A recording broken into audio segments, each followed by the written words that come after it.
클래식을 잘 모르는 분이라도 베토벤 하면 고개를 끄덕일 수밖에 없는데요. 올해가 베토벤 탄생 250주년이 되는 해라고 합니다. 코로나19 사태로 많은 음악 행사가 취소됐지만 베토벤의 생애에 대한 책들이 쏟아지면서 아쉬움을 달래고 있는데요. 한밤의 문학, 오늘은 베토벤의 생애에 대한 이야기 나눠보도록 하겠습니다. 정여울 작가 역시 전화 연결되어 있습니다. 작가님 안녕하세요. 예, 안녕하세요. 반갑습니다. 네, 오늘은 베토벤을 갖고 올 거라고 사실은 생각을 못했어요, 전혀. 네네. 예, 이게 베토벤은 독일의 도시 본에서 태어나지 않았습니까? 네, 맞아요. 예. 베토벤의 지금 베토벤 탄생 250주년에 따라서 많은 행사들이 원래 기획돼 있었는데 전 세계적으로 참 많은 행사들이 기획돼 있었는데 아쉽게도 코로나 사태 때문에 많은 행사가 취소되기는 했지만 그래도 그 대신에 책들이 굉장히 많이 나왔고요. 예, 베토벤의 생애를 기념하고 또 새롭게 연구하는 좋은 책들이 많이 나왔고 또 온라인으로 콘서트를 대신하는 경우도 많잖아요. 네네. 예, 그렇게 해서 온라인 콘서트로 이제 만날 수 없는 대중들을 또 인터넷을 통해서 만날 수 있는 그런 좋은 공연도 KBS 1라디오에서도 여러 번 기획이 됐었는데요. 그런 콘서트를 보면서 베토벤의 시대가 어쩌면 새롭게 다시 온 것이 아닐까 저는 그런 생각이 들더라고요. 예, 당시 베토벤은 귀족 사회에 변화하는 취향에 부합하는 아주 진지하고 혁신적인 음악을 내놓았다고 하는데요. 원래 베토벤 이전에 가장 유명한 음악가 중에 한 사람은 모차르트였잖아요. 네네. 예, 근데 모차르트는 또 진지하고 장엄한 음악도 있지만 모차르트 하면 대중에게 각인된 어떤 느낌은 신동, 천재, 어떤 경쾌함, 발랄함 이런 느낌이 더 많이 각인이 돼 있었던 것 같아요. 그러니까 아직까지는 이 클래식에 대해서 아주 진지하고 심각한 철학적인 음악을 들을 수 있는 사람들이 아직은 많지 않은 시기였거든요. 네. 그런데 베토벤이 음악에 대한 어떤 정의, 음악에 대한 그 취향과 음악의 수준 자체를 굉장히 높여놓는 그런 어떤 천재적이고 아주 중요한 행보들을 많이 보였는데 클래식 음악들에 대한 이제 청중의 태도 자체가 아주 진지하게 감상하는 것이 음악일 수도 있다는 것, 그리고 음악의 창조성, 또 작곡가의 창조성 이런 것을 존중해야 된다는 그런 인식도 싹트기 시작하는 시기였고요. 또 위대한 음악가의 탄생을 기다리는 그 수많은 청중의, 그러니까 대중성의 이미지도 그때는 있었지만 위대한 음악가나 또 아주 진지한 음악, 창조성 이런 것에 대한 갈망도 있었던 거죠. 그런 시대의 변화에 가장 걸맞는 새로운 작곡가가 바로 베토벤이었다고 해요.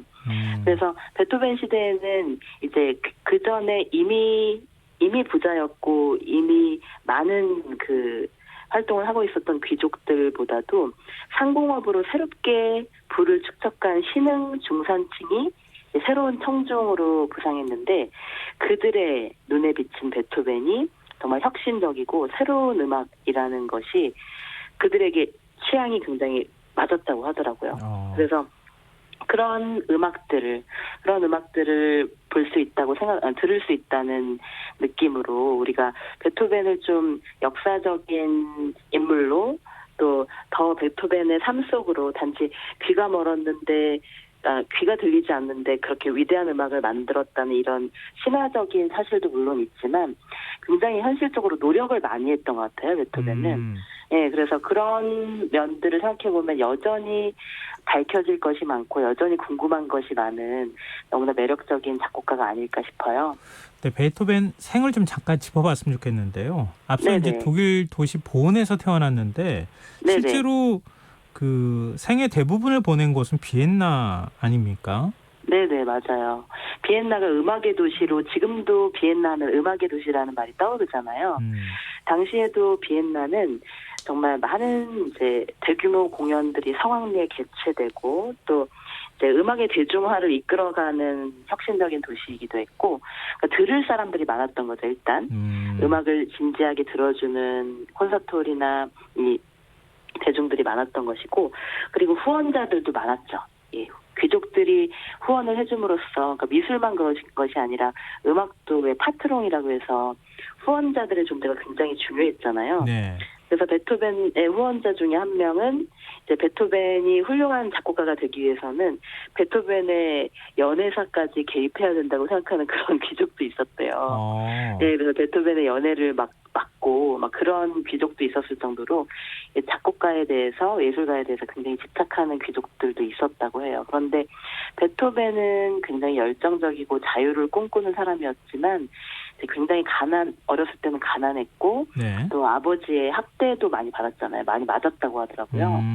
예, 저는 베토벤 생각하는 고흐와도 굉장히 통하는 점이 많은 것 같은데, 고통 속에서 가장 위대한 예술을 창조했다는 그런 의미에서는 우리들에게 베토벤과 고흐는 굉장히 많은 비슷한 공통점도 많지 않나, 그런 생각도 들어요. 그래서 고흐는 당시에는 아직 음악의 중심이라고 할 수가 없었기 때문에, 지금은 음악의 중심이라고 할 수 있죠. 베토벤의 도시라는 것만으로도 수많은 행사가 늘 이루어지고 있고요.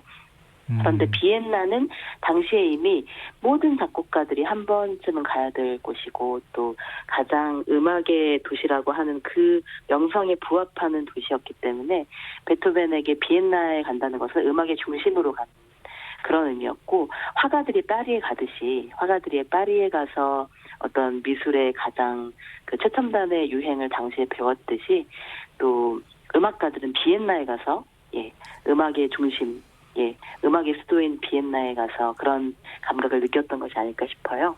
저희 청취자 472 하나님께서 네. 음악을 전공한 한 사람으로서 무척 반가운 얘기입니다. 학생들에게 베토벤의 연애 스토리도 많이 알려주기도 했었는데, 이렇게 보내주셨는데요. 불멸의 연인이라는 영화도 있었죠. 네. 네.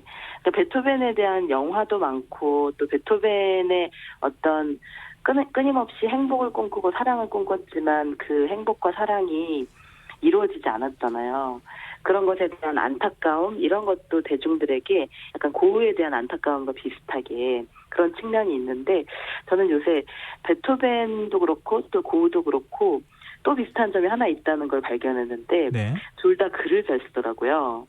예. 고흐도 지난번에 한번 굉장히 글을 잘 쓴다 이렇게 말씀해 주셨던 적이 있었는데. 네, 빈센트 반 고흐는 사실 편지를 통해서 훨씬 더 대중화된 측면이 강하거든요. 편지를 통해서 그러니까 화가는 무슨 생각을 하는지, 그림을 어떻게 그렸는지, 그리고 힘든 상황 속에서도 어떻게 창조성을 유지했는지에 대한 편지 속에 그런 힌트가 많이 들어있는데, 베토벤의 하일리겐슈타트 유서를 보면 이게 원래 정말 딱 죽을 때 쓴 것이 아니라 정말 죽을 각오로 마치 출사표를 쓰는 것처럼, 그렇게 이제 귀가 너무 잘 안 들리게 되니까 이제 마지막으로 미리 유서를 써둔 거예요. 그런데 그 유서 이후에 정말로 좋은 작품들이 더 많이 나오거든요. 9번 교향곡도 그 이후에 나오잖아요. 그런데 하일리겐슈타트 유서를 보면 오직 예술만이 나를 지탱해 주었다라는 문장이 나와요. 그러니까 그 예술만이 나를 지탱해 주었다는 그 문장이 너무나 가슴이 아프고, 그러니까 그는 굉장히 외로움을 많이 타고, 사실 우리가 알고 있는 베토벤의 느낌은 정말 혼자 있는 걸 좋아하고 굉장히 고립된 삶을 원했던 것처럼 알고 계신 분들도 많은데, 사실은 그렇지 않았다고 하더라고요. 베토벤도 정을 그리워했고 사람들과의 어떤 만남을 그리워했는데, 귀가 잘 안 들리다 보니까 점점 더 귀 상태가 안 좋아지다 보니까 사람들이 베토벤의 귀가 안 들린다는 그 말이 소문이 나면 음악가로서 너무 치명적인 것이 되잖아요.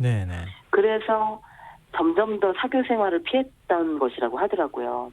그래서 잘 안 들리는 것도 고통스럽지만 사람들에게 내 귀가 먹었으니 좀 더 크게 말해달라고 부탁할 수 없다는 사실이 괴롭다고, 그렇게 이제 유서에서 얘기를 해요.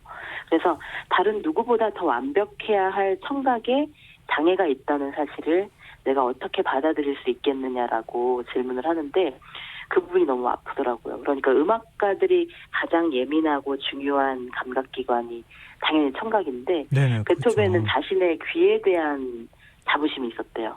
그러니까 음악가들 중에서도 가장 예민하고 가장 섬세하고 뭔가 이렇게 다른 사람들에게 안 들리는 무언가를 들은 거죠. 베토벤은. 그런데 화가들도 그렇잖아요. 우리는 화가는 뭔가 붓을 놀리는 손놀림이 특별할 거라고 생각하고 피아노를 치는 피아니스트는 뭔가 아주 기다랗고 정말 섬세한 손가락을 가졌을 거라고 상상을 하잖아요. 네. 그런데 사실은 이 음악가들이나 화가들을 보면 특별한 눈과 특별한 귀를 가졌더라고요. 손보다도 손은 다 모양이 다른데 특별한 눈을 가진 사람들이 화가가 되고 특별한 귀를 가진 사람들이 음악가가 되는 것 같아요. 그러니까 남들에게는 잘 보이지 않는 빛을 보는 사람이 화가라면 남들에게는 들리지 않는 소리를 들을 수 있는 재능을 가진 사람들이 음악가가 되는 것 같거든요. 그 음악가들이 원래 음감이 뛰어나다고 얘기하잖아요. 맞아요. 음감도 그렇고 박자 감각도 그렇고 모든 면에서 아주 이제 청각이 굉장히 중요한데 베토벤은 자신의 청각에 대해서 굉장히 자부심을 가지고 있었는데 이제 의사를 좀 잘못 만났던 것 같아요. 아, 의사를 잘못 만나요? 예, 그러니까 의사가 이제 의사 때문에 원래 좀 안 좋아지고 있었던 상태가 더 급격히 나빠졌다고 하더라고요. 치료를 뭐 잘못한 겁니까? 네네. 그래서 베토벤이 이제 유서에 남긴 내용에 따르면 6년 동안 귀가 지속적으로 나빠졌는데 무능한 의사들 때문에 귀 상태가 더 안 좋아졌다고 그런 얘기를 해요. 그러니까 굉장히 치료를 하러 많이 다녔는데 의사들마다 다 처방이 다르고 당시에는 이제 지금처럼 의학이 발달하지 않았으니까 굉장히 그 부정확한 그런 테라피가 많았나 봐요. 그래서 점점 그 의사들을 많이 찾아갈수록 오히려 상태가 더 나빠지는 그런 악화 일로를 걸어가고 있었고 그러다 보니까 이제 점점 더 절망적인 상태가 된 거죠. 그런데 다행히도 베토벤은 굉장히 책도 많이 읽고 그리고 당시의 작곡은 지금은 이제 기계를 통해서 많이 하는데 네. 당시의 작곡은 펜과 종이가 제일 중요했잖아요. 네, 그렇죠. 예, 그러니까 이 쓸 수 있다는 것, 필기할 수 있고 메모할 수 있다는 게 어떤 귀를 대체해주는 분명히 어떤 그런 역할을 하고 있었던 것 같아요.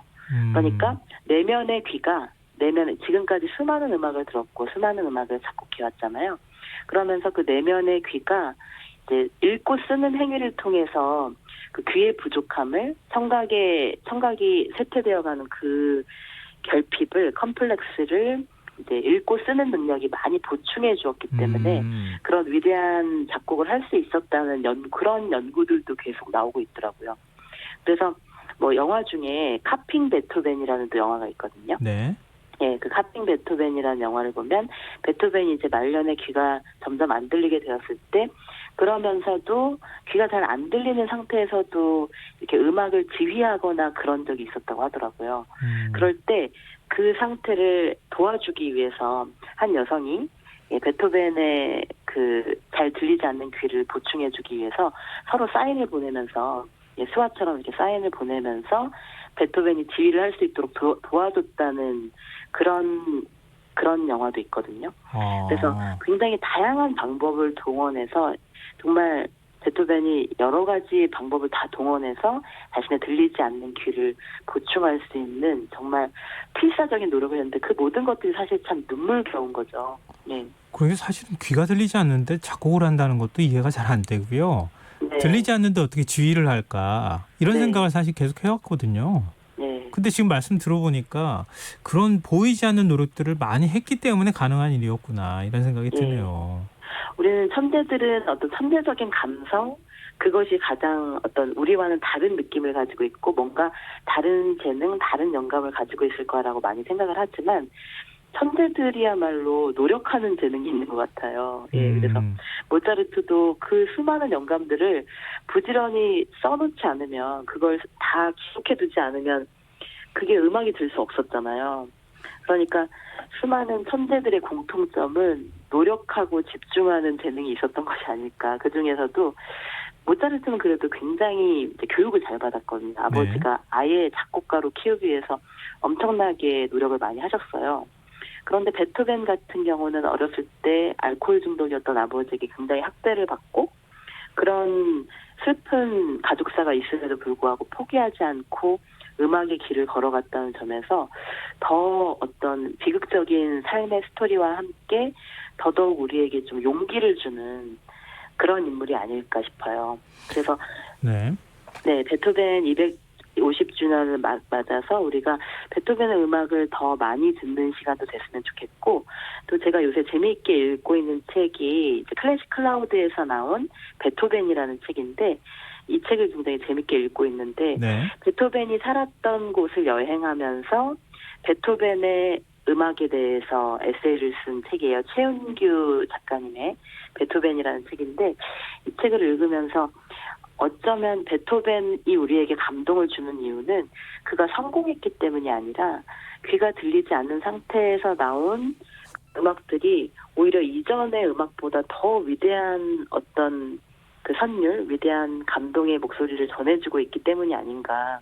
그러니까 성공은 부차적인 것이고 오히려 더 음악에 집중했다는 것. 오직 아무리 힘든 상황에서도 예술만이 나를 구원해 주었고 그 고통과 외로움 속에서도 예술만이 나를 지탱해 주었다는 그 베토벤의 생각이, 그 신념과 음악에 대한 그칠 수 없는 사랑이 베토벤을 지켜주었고, 또 아직까지도 우리가 베토벤을 통해서 느끼는 그 감동은 그의 음악도 있지만 그의 삶도 굉장히 중요한 역할을 하고 있다는 생각이 들더라고요.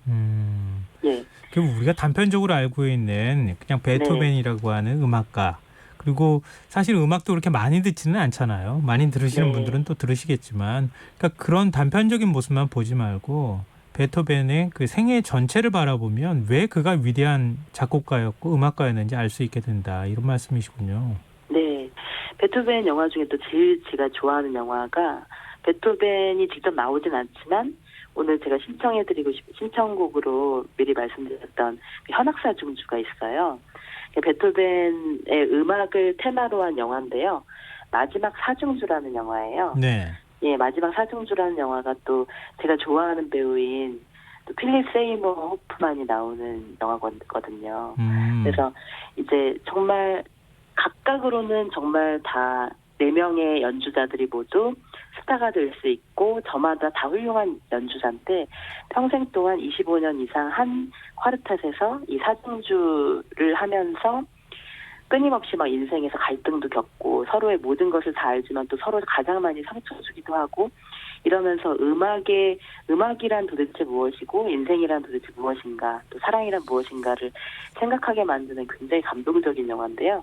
마지막 사중주라는 영화를 여러분들이 보시면서 이 음악을 들으시면 베토벤에 대한 그 사랑이 더욱 강렬해지지 않을까. 그리고 음악에 대한 사랑, 또 요새 점점 더 또 어떤 그 코로나로 인해서 일상이, 그러니까 아직 완전히 우리가 되찾기는 어렵게 됐잖아요. 네. 그래서 더더욱 음악과 책을 가까이 하면서 좀 마음을 차분히 할 수 있는 그런 시간을 삼아보면 어떨까 싶어서 제가 베토벤 현악사중주 14번 올림 시단조 7악장, 제가 제일 좋아하는 베토벤 음악 중에 한 곡을 신청곡으로 미리 말씀드렸습니다. 작가님의 그 어떤 지적인 그 뭐랄까 폭이 어느 정도가 되는지 제가 정말 궁금하다는 생각이 들었던 시간이었습니다.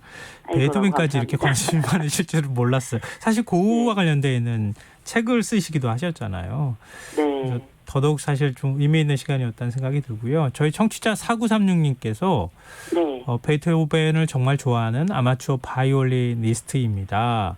나름 잘 안다고 생각했는데 베토벤에 대해서 다시 새로운 면을 알게 됩니다. 감사합니다. 이런 또 의견도 주시기도 하셨습니다. 아, 너무 감사합니다. 저도 늘 공부하고 있습니다. 좋아하는 대상에 대해서. 네. 그렇죠. 끊임없이 공부하고 끊임없이 말씀해 주시고, 그래서 아마 저희 청취자분들께서 더욱 좋아하시는 거 아닌가, 그런 생각이 듭니다. 네, 전화로 뵈서 너무 아쉽네요. 예, 꼭 다음 주에는 꼭 뵀으면 좋겠습니다. 예, 오늘 말씀 고맙습니다. 네, 감사합니다. 네, 지금까지 한밤의 인문학 정여울 작가였습니다. 오늘 모바일 상품권 당첨자는 홈페이지 공지사항에서 확인하실 수 있습니다. 1부 끝곡으로 정여울 작가가 추천해 주신 베토벤 곡이죠. 현악 사중주 14번 7악장, 마지막 사중주입니다. 이 음악 들으시면서 편안한 밤 보내셨으면 좋겠습니다. 지금까지 시사평론가 김성환이었습니다. 고맙습니다.